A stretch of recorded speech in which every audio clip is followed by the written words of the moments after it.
G'day mate, how you cooking? Maybe your parents are coming over for afternoon tea. Maybe you're planning to ask for a divorce and would like to soften the blow. Maybe stuffing your face with baked goods is the only thing left that deadens the pain. Whatever your reason, it's always a good time for scones. Scones are recognised as a food by almost all member states of the OECD, notably the Netherlands, who are historically pioneers of the culinary concept of Nurken in de Kurken. As far as I'm aware, scones are legal in all states of Australia and its overseas territories. But how do you make scones? Let's find out. Firstly, preheat your oven to 450 degrees Kelvin, or 180 degrees Celsius. If you happen to live in some backward-ass country without proper units of measurement, please set your oven to like pretty hot, but not like heaps hot.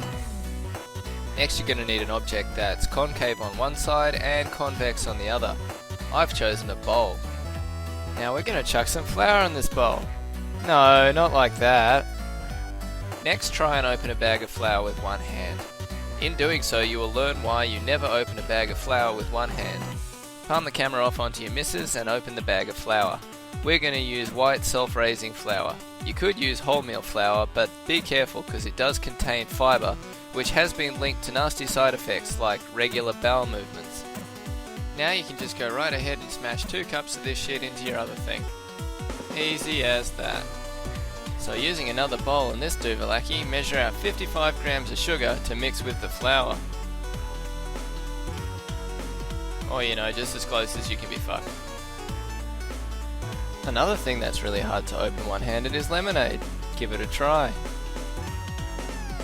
If in the unusual event you do manage to get it open, smash a cup of that lemonade into your sugary, floury thing. Yeah, measure that shit. At this point you could substitute the lemonade for beer. In fact, the only reason not to is it probably tastes like shit. So just go ahead and drink the beer.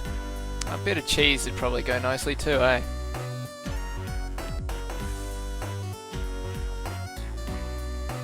Alright, back to business. We also need a cup of thick cream. Make sure when you open the lid you lick the little freshness seal thing. Not doing so would be wasteful.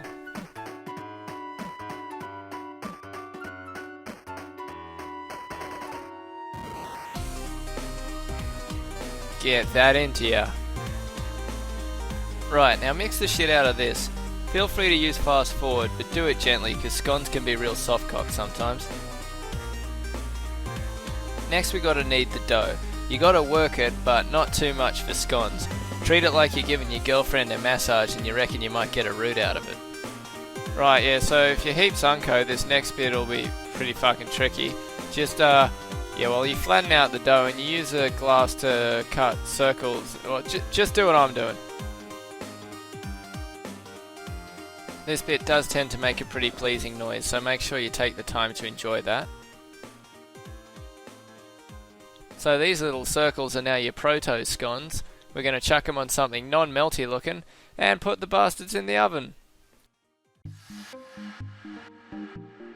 So let them fuckers cook for about quarter of an hour. If you haven't drunk that beer from earlier, now's a really great time to do it. If you do want to take a little sneaky look at them while they're cooking, well, that's up to you. Whatever you're into, I won't judge. Now's also a great time to select which cups you're going to drink tea from. Obviously these two would be very insensitive for this situation. My teapot unfortunately didn't exist. You can however use a plunger coffee thing or like literally any container. Time to get your scones out of the oven. Make sure you wear your personal protective equipment. Nothing ruins tea time like severe burns.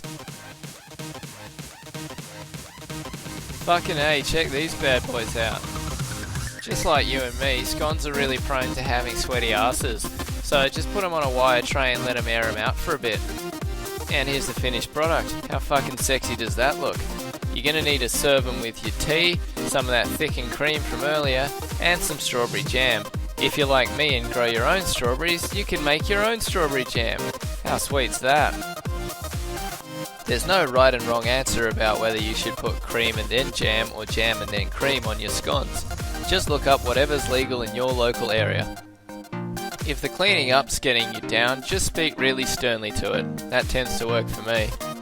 And now there's nothing left to do but eat some tasty scones. Or if you totally failed, give yourself a big kick up the arse for being so shit. Thanks for watching, I'll see you around.